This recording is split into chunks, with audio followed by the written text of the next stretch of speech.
단순히 이걸 돈벌이 수단으로 생각하지 않고 정말 그 문제를 해결해 드리고 싶다라고 생각하기 때문에 밸런스 게임으로 대형 로펌도 거절했던 어려운 사건 해결하는데 엄청나게 쉬운 사건 유독 쉽게 된 거예요. 근데 그거는 이거일 것 같은데.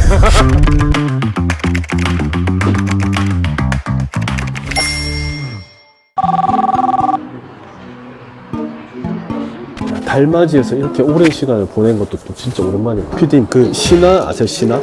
신화. 그 신화 노래 중에 해결사라는 노래가 있어요. 제 별명이 해결사예요.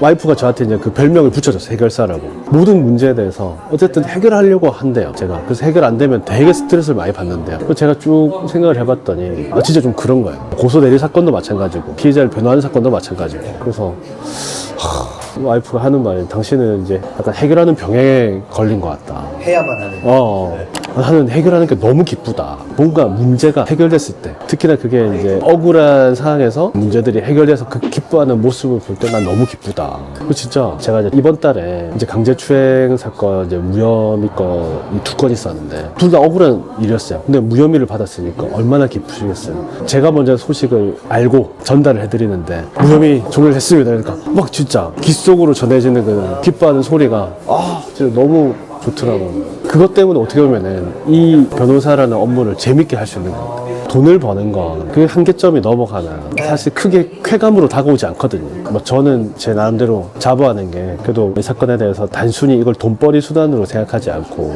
정말 그 문제를 해결해 드리고 싶다라고 생각하기 때문에 또 어떤 경우는 그런 것도 있어요. 이게 확실하게 변호를 하는 입장에서 이건 어쩔 수 없이 제가 성립될 것 같다.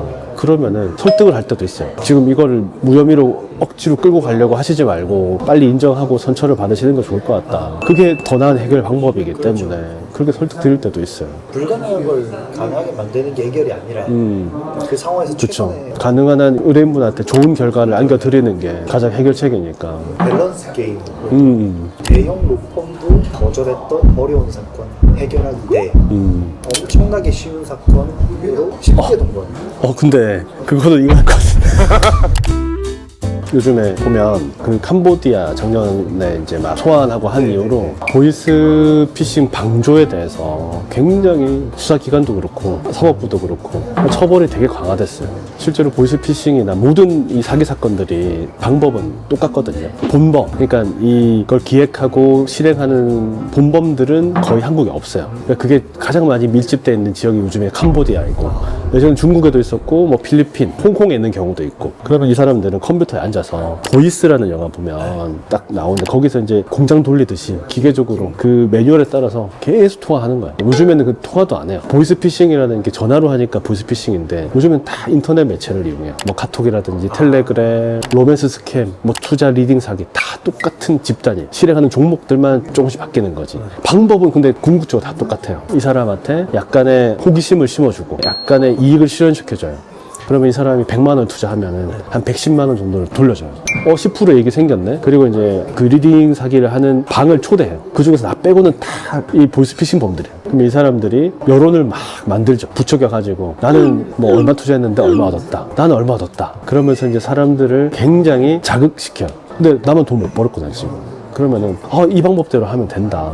그래가지고 이제 이 사람한테 돈을 맡기게 만들어요. 2~3천만 원부터 시작해요. 그럼 2~3천만 원을 이렇게 계좌로 입금을 하면 주식 사이트 같은 걸 보여줘요. 가짜 사이트예요. 그럼 내 돈 들어온 게 2천만 원이 거기 입금이 됐네요. 여기 보면. 그럼 이 사람이 관리를 해주는 거예요. 그러면 하루에 막 6%, 3% 수익을 계속 실현시켜요. 근데 이건 가짜예요. 내 돈은 2천만 원은 계좌로 들어가자마자 없어져요. 캄보디아로 가는 거예요. 그래서 이제 나중에 내 돈이 보름 만에 2배가 됐네? 3배가 됐네? 그러면 이제 돈을 더 투여하게 돼요. 그래서 이제 내 돈뿐만 아니고 내가 관리하던 뭐 가족 돈, 친구 돈 아니면 대출 받아서 막 넣어요. 그러면 결국 이제 그 금액이 억 단위가 되고 예를 들어 1억을 투자했어요. 그럼 3억이 돼 있어요. 가짜로. 그러면 이제 이 돈을 이제 찾고 싶잖아요. 그러면은 이거 좀 출금하고 싶은데 그러면은 지금 3억이 됐기 때문에 이거에 대한 수수료가 한 3천만 원 정도 필요하다. 3천만 원을 내면 바로 통장으로 쏴준다.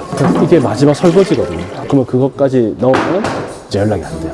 그럼 여기까지 끝나면 그냥 보이스피싱이라든지 어쨌든 타기의 피해자로 남는 건데 이제 여기서부터 이제 보이스피싱 방조로 넘어가는 거예요. 이제 이 사람을 대포 통장으로 이용하는 거예요. 전달체. 어떻게 하냐면 우리 회사가 과징금을 받게 되었다. 그래서 이 과징금을 내가 납부를 해야 되는데 지금 여러 이제 영업을 통해서 과징금 납부 투자금을 지금 받고 있다. 그래서 지금 우리 고객님 명의 계좌로 돈이 들어갈 건데 가상화폐를 구매를 해서 나한테 보내달라. 그러면 나는 가상화폐로 전환해서 보내주는 거예요. 그 돈이 누구한테 들어오냐? 피해자들한테 들어오는 거예요. 다른 사기 피해자들한테. 그러니까 나는 인간 대포 통장이 되는 거야. 그 피해자한테 들어온 돈을 나는 돈 세탁을 하는 거죠. 나는 그걸 모르죠. 그럼 나중에 우리가 이제 이걸 수사기관에서 알게 되고 이거는 조사를 받을 때 수사기관에서 뭐라고 하냐면 우리는 당연히 몰랐다고 하죠. 진짜 모르는 거 맞습니까? 아니 지금 나이가 몇 살이고 사회활동을 얼마나 했는데 내 통장으로 돈이 들어온다는 게 이상하다고 생각해 본 적이 없습니까? 그러면 돈이 이제 한두 번이면 이해를 하겠다.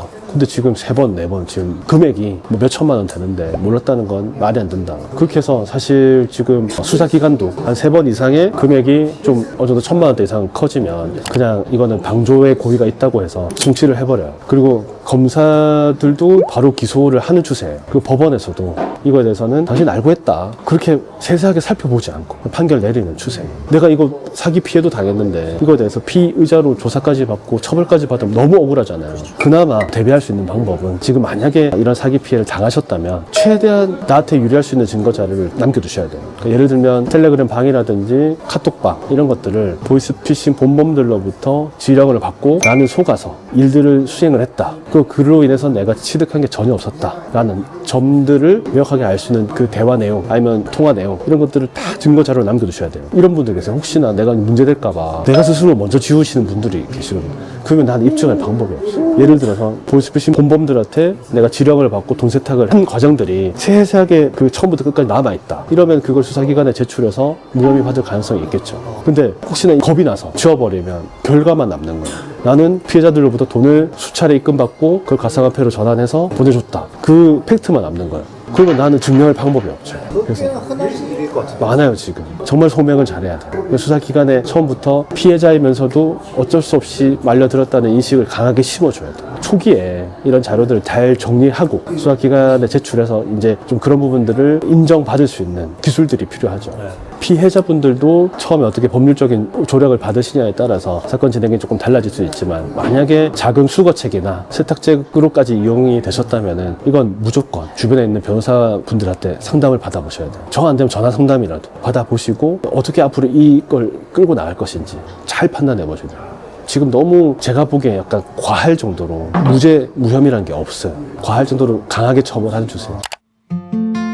그래서 제가 정말 안타까운 게 정말 쉽게 얻을 수 있는 이익은 없는 것 같아요. 요즘 주식이 많이 올랐잖아요. 그래서 막 삼성전자도 뭐 몇십만 전자 간다. 그다음에 뭐 하이닉스도 뭐 몇백만 닉스 간다 이러는데 물론 투자의 방법에 따라서 고수익이 날 수도 있겠지만 일반적으로 일반인이 뭐든지 간에 투자를 했을 때 갑자기 내가 가진 능력이 그 정도가 아닌데 이게 2배, 3배 뻥튀기 된다는 거는 불가능한 일이라고 생각해요. 저는 개인적으로.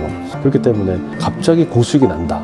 아니면 내 주변의 사람들은 특별히 투자로 고수익이 없는데 나만 고수익이 나고 있다 하면 한 번 좀 의심해봐야 돼.